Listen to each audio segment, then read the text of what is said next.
South Central Illinois' most accurate forecast with meteorologist Seth Bohnhoff.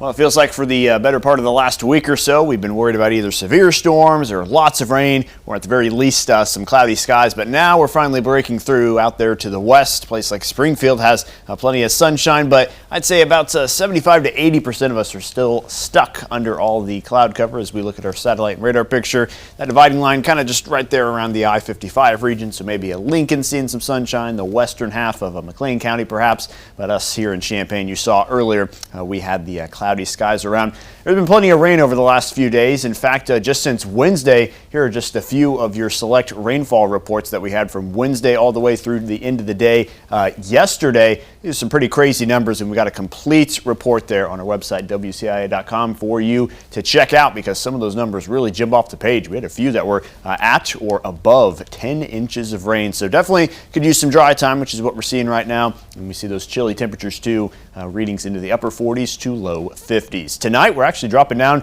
to below freezing in several places. We'll go all the way down to 31 degrees in Champaign. Maybe just a couple of light showers early on. Not too worried about any more rain chances for the remainder of the night, though. Then skies clear on out. That's going to let those temperatures really start to drop. The good thing is, though, with the skies clearing out tonight, that should allow us for a relatively sunny day tomorrow, although there could be a few clouds kind of drifting on in as a cold front tries to pass through. That cold front really won't offer us too much in the way of precip chances, but there maybe is just the tiniest chance for a little drizzle or maybe even a snowflake to make its way into the picture, although we're not expecting anything to really mount from that. There's that cold front diving in, going to kind of split the area in half tomorrow afternoon, so it's going to be kind of bizarre talking about high temperatures because you may reach your high right at about noon or so, and your temperatures are going to drop for the rest of the day. So down there to the south, I like your highs well into the 50s, but up to the north, you might be stuck there into the 40s, and we'll just take a look at this graphic here for tomorrow's highs. Watseka might just make it to 41.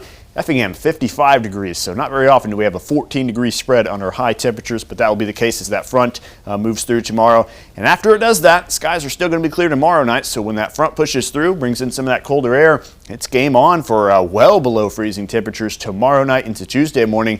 Here's your freeze watch in effect for a good chunk of the area as low temperatures drop all the way down, maybe to about 25 degrees in some spots. So be prepared for a relatively cold night for this time of year. If you've got some of those early season plants, make sure to either cover them up or bring them in because that'll be a very tough night on them.